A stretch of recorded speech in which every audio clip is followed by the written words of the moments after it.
All right, folks, as you can see, much of the world is pretty much dissolving. And when America doesn't lead from the front and lead from strength, it's basically, all we're doing is using a sternly worded letter from the UN to conduct our foreign policy initiative. It's almost like you can just see this dumpster fire unfolding. It's amazing. Yeah, one crisis after the next. Joining us now to weigh in is former Marine and author of the best-selling book, Hillbilly Elegy, and a Republican candidate for the U.S. Senate in Ohio, JD Vance. Sir, first, thank you for your service. Thank you both. Good morning. All right, so JD, want to get right to this. All right, Hunter Biden, okay?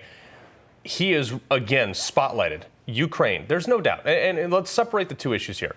Ukraine was a hub of a ton of controversial and dubious financial dealings. They have a ton of corruption. It's been noted for the last 2 decades.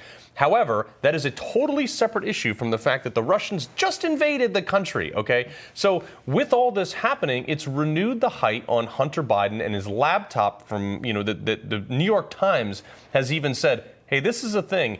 How much more of this Ukrainian conflict is bringing out what's in that laptop?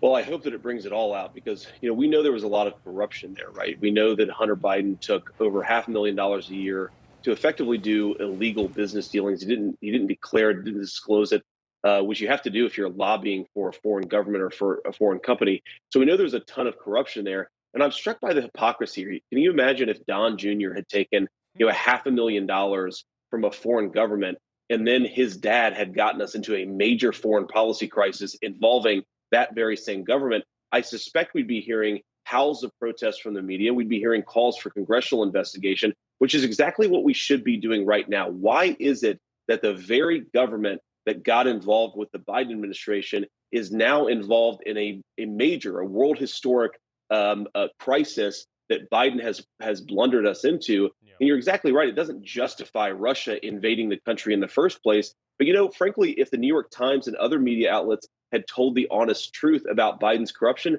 we may not be in this crisis to begin with. Because we saw the New York Post, they did the story, but then Twitter and social media took it off. So a lot of people didn't even know that existed. The left has denied the existence of the laptop. Jen Psaki even saying that it's fake news. It's nothing to see here. We're seeing that obviously this laptop did exist, according to reports. Now the New York Times is reporting it, of course, after President Biden has been elected. What else do you think that the administration could be hiding? Well, I think there's a ton of corruption going on between Joe Biden basically for 4 years. Because remember, this is not a business guy. This is a guy who has no real private sector experience. He basically sold his public influence to get rich for himself and his family. And then he had engaged in a massive cover up so that he could acquire more power so that eventually his family would become even richer. I think that's the big story of what's going on in the Biden administration. It's effectively a crime family that we've allowed to plunder the country, to turn our country into a total disaster area. That's, unfortunately, we're living with the consequences today. The other thing that's crazy about this is the media and social media, big tech, engaged in this massive cover-up.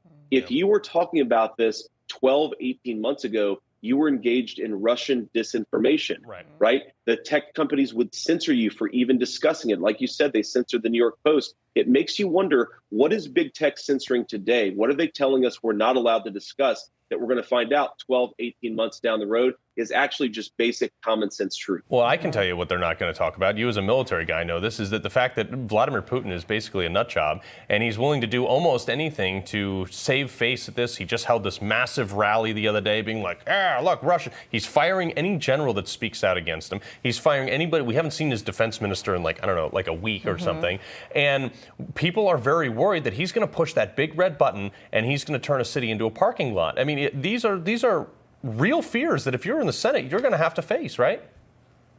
Yeah, that's exactly right. And something that we don't talk enough about, but it looks like Vladimir Putin fired a hypersonic missile the day before yesterday, or maybe yesterday, is that our leaders have allowed our military to fall behind technologically. This should be a massive wake-up call to those of us in the Senate, those of us running for the Senate, those of us who want to serve this country. We cannot fall behind China and Russia technologically. But because you've got people like Mark Milley focusing on white rage instead of building the highest tech military in the world, we are falling behind. It's time to wake up to that fact. Yeah, but we have to be concerned about the Russians' gender and feelings, JD. I mean, if you don't realize that, I don't know what we're doing here. So, all right, JD Vance, we appreciate you joining us. Good luck in your race, sir.